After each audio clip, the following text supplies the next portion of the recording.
This video is for educational and entertainment use only. The views in this video do not necessarily represent the views or life of Marlon Dixon. Welcome back to Duffle LO to Sit Down, and we've been talking about the different C19 variants and some things that's happening with them and everything. And I know there's a lot of people that's stressing because of the times that we're in right now. So I just want to give you guys some of the ancient situations and ancient things to kind of calm yourself down during these crazy times right now. So let me share my screen so we can get to it. Okay, here we go. Coming back to Psychology Today, another article, and it's from Bill Sullivan, PhD. Ancient wisdom for the stresses of modern life. Psychological strategies devised by Stoic philosophers can improve well-being. Now you have to understand that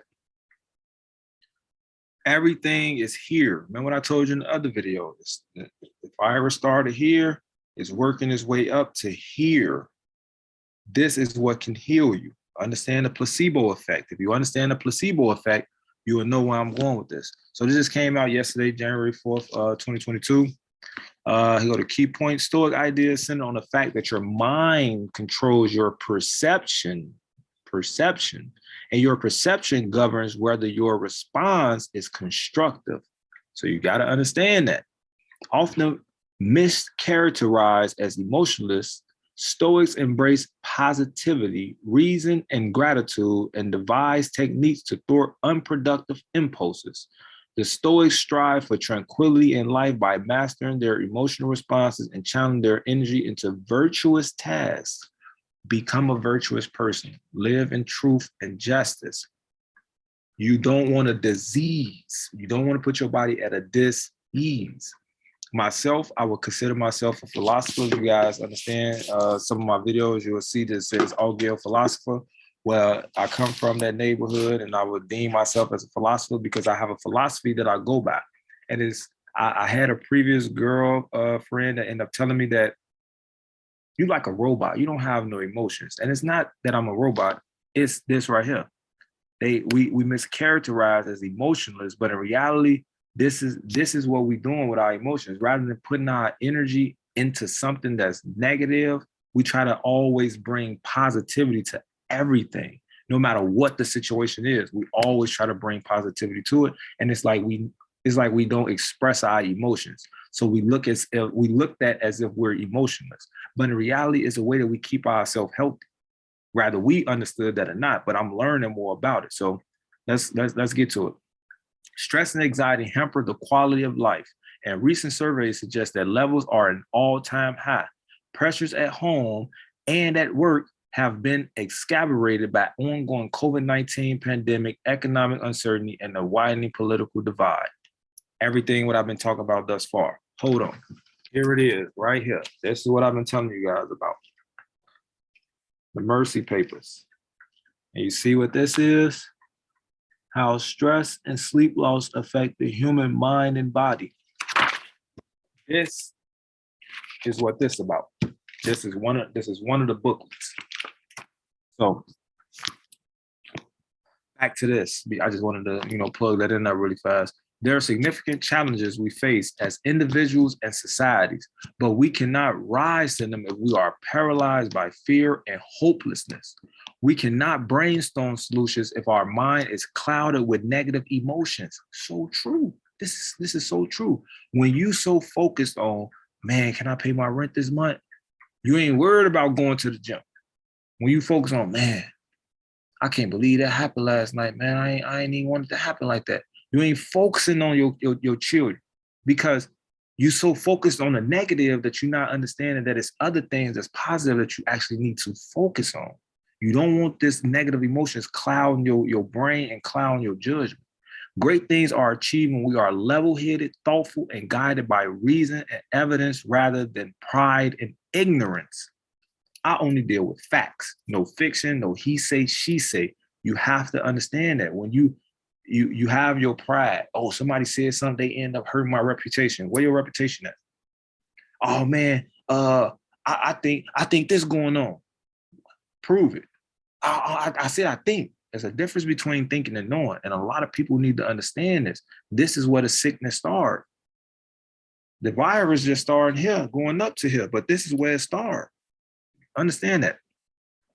When the sea is stormy, you can see nothing clearly. Seneca. I've been a ball of stress most of my life, which my doctors tell me is a major factor in some of my health problems, which include gastroesophageal reflux disease, migraines, and insomnia.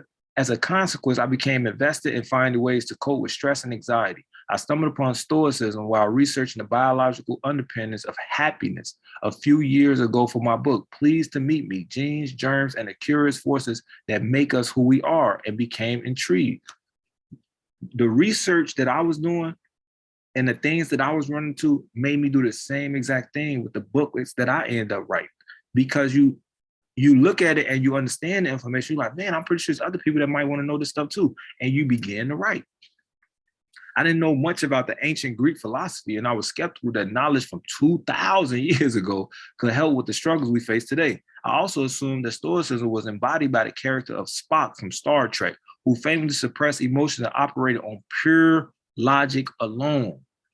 That's it. Logic. What can I see? What do I know? What are the facts? All of the emotion off to the side. I was wrong on both counts. Stoics did not aspire to be emotionless drones, and some of the strategies they advanced from the basis of modern psychological treatments include cognitive behavioral therapy, CBT. That's real, CBT. Could this dusty old philosophy really be of help to you and me? Putting it to the test. I decided to put Stoic philosophy to the test by practicing it for an entire year.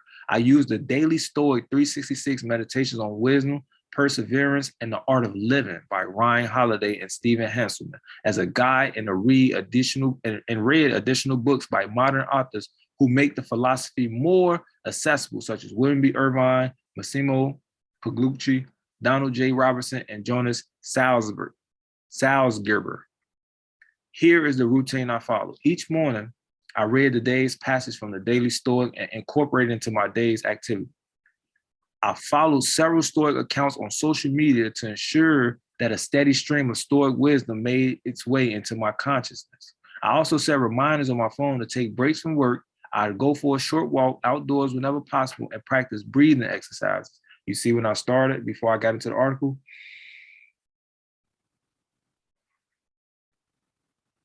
taking deep breaths actually slows the body down. I study mindful meditation, and I study mindfulness. You have to understand these things and become mindful and think with this. You don't have a brain or a mind for nothing. You have to use it. The breathing exercises work, and you have to take a break from things that you're doing like at work, because those are causing stressors. You have to take a break from it, taking a brisk walk or just going to go breathe the clean air by the trees and all that. Take your mind off of that stuff.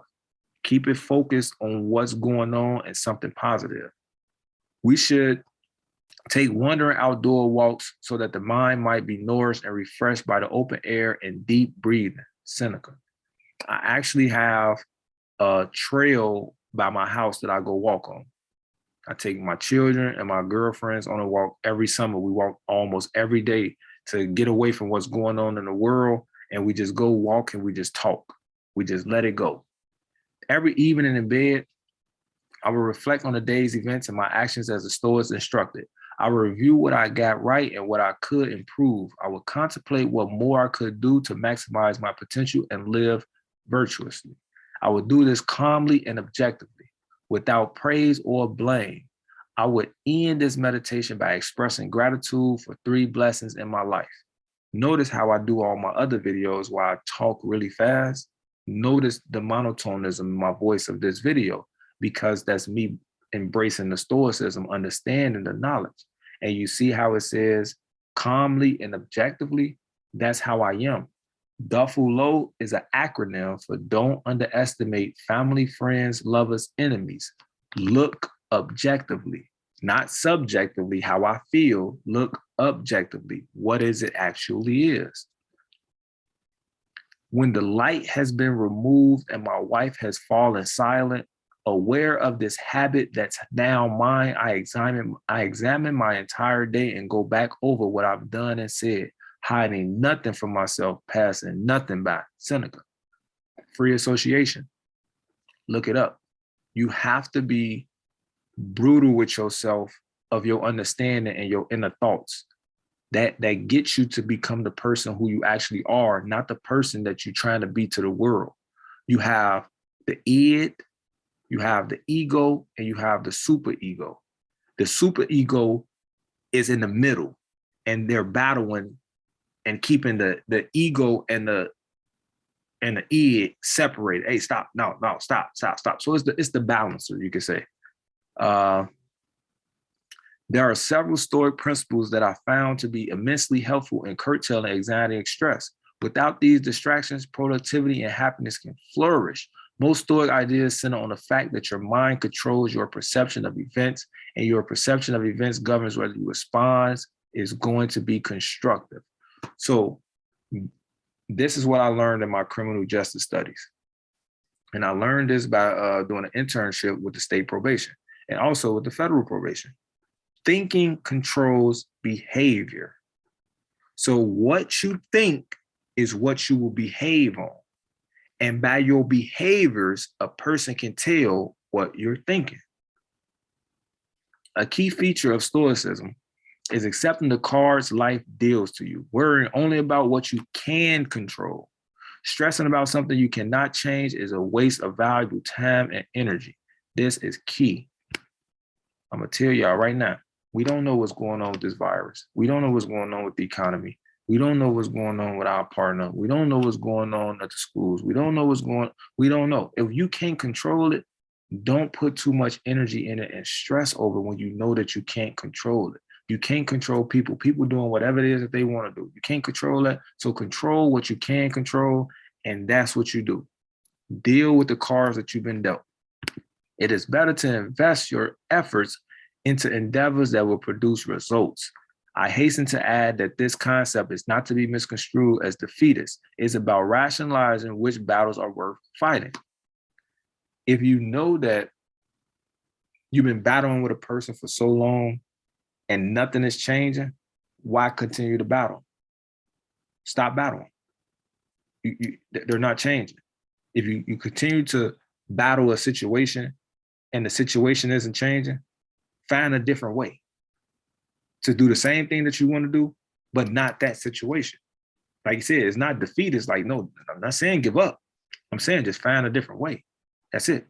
The Stoics had a variety of tactics to help cope with being dealt a bad hand. First, expect lousy cards to come your way.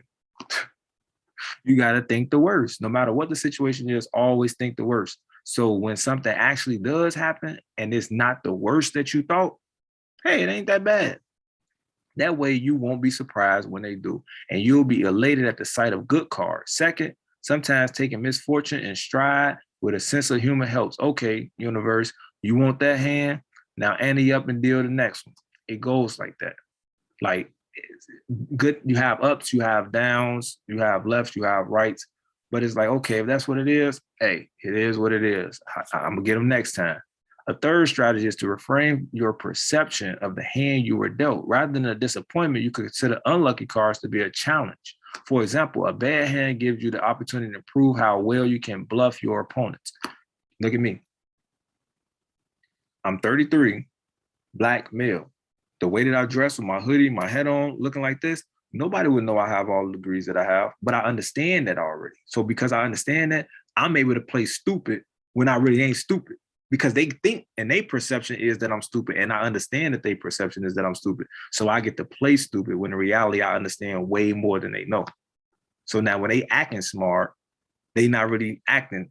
They think they acting smart, but to me, I'm knowing they don't know what they're talking about. So once they start acting smart, I can just point out like, no, this don't make no sense, and that don't make no sense. And then they understand that, oh, he knows something. It doesn't hurt me unless I interpret it's happening as harmful to me. I can choose not to. So now I'm gonna give you guys something personal right here. So like I told you guys in the other video, I said, yeah, my kids is right there.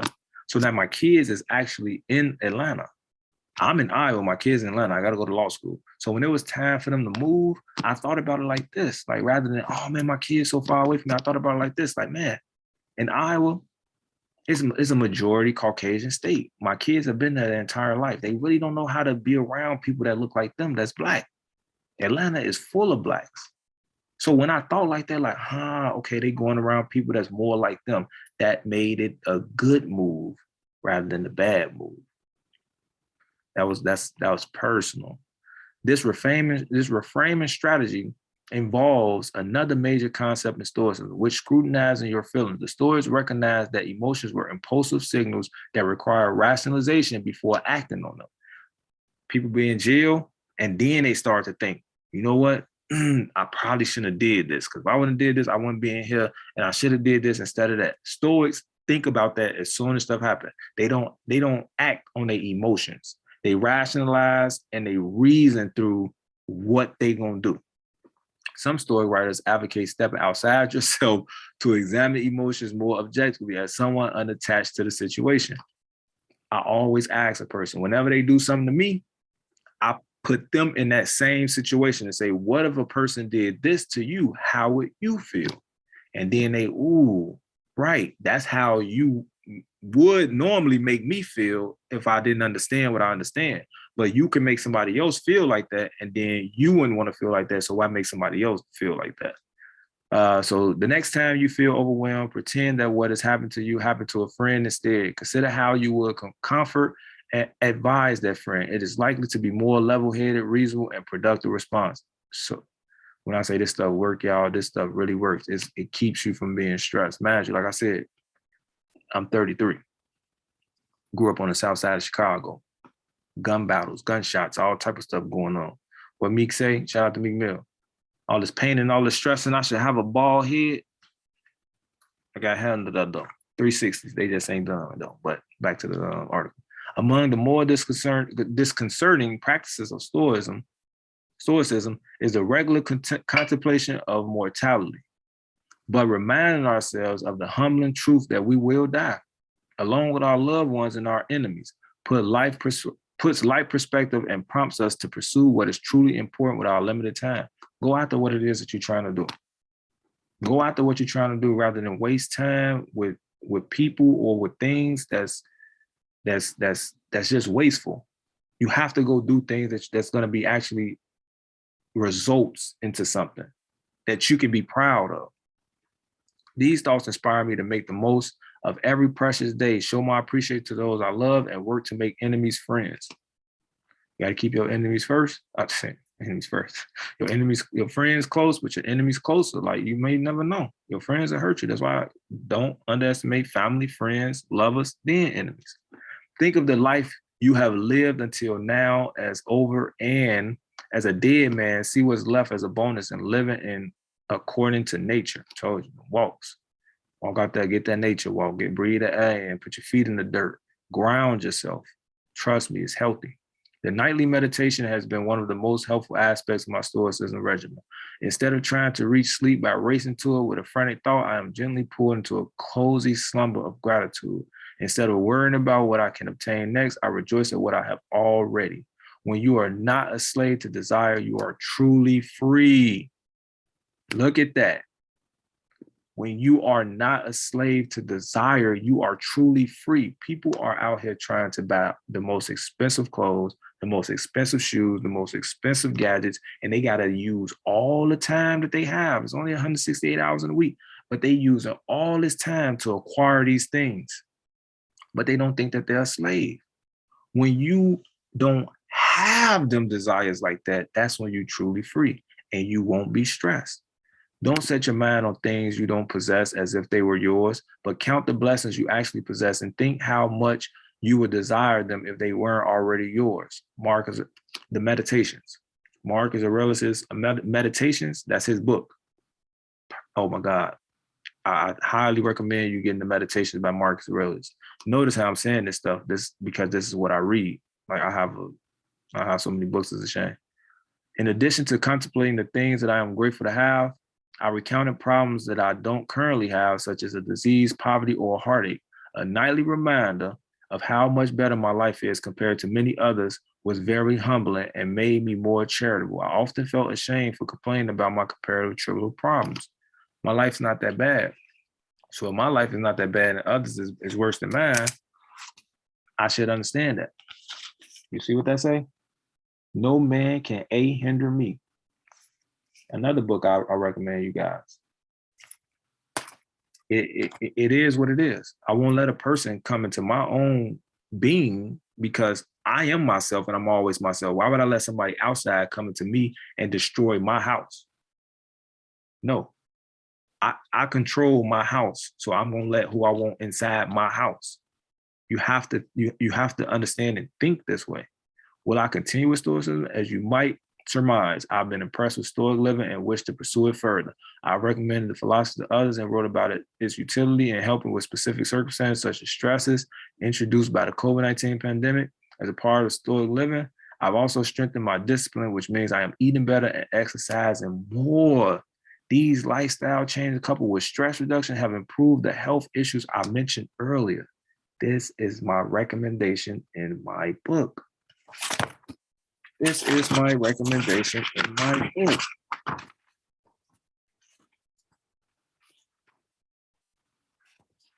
Let's not look at that. Last page. See what that says? Get sleep, don't stress, and calm down. Calm down. You have to understand the lifestyle changes of eating better. This is juicing. You see how red that is? It's beets in there. Eating better, like I said, going on walks, exercising more, getting sleep, and having less stress reduction. It slows down your aging. It slows down all your health problems, and you're able to live better. And then you curve all your desires. You're able to actually live free to what it actually means to be free. During this journey, I also enjoyed developing my own tools based on Stoic teaching, becoming adept at Stoicism. Stoicism is not as easy as it sounds. It really ain't. And I sometimes backslide into old habits. That always can happen. I drink a little bit here and there. I go to the hood and act like I used to act sometimes, maybe like an hour or two. As soon as I catch myself slipping, I freeze and initiate what I call the redo program. Recognize, evaluate, detour, onward. You always got to do that. I will recognize the emotions stirring within, evaluate the reason behind them, and determine whether it is something I can change. If not, I'd focus on a detour, a reframing of the episode so I could proceed onward with a healthy response. Between each step, I would take a deep breath to stay cool and collected. Triple C's, cool, calm, collected.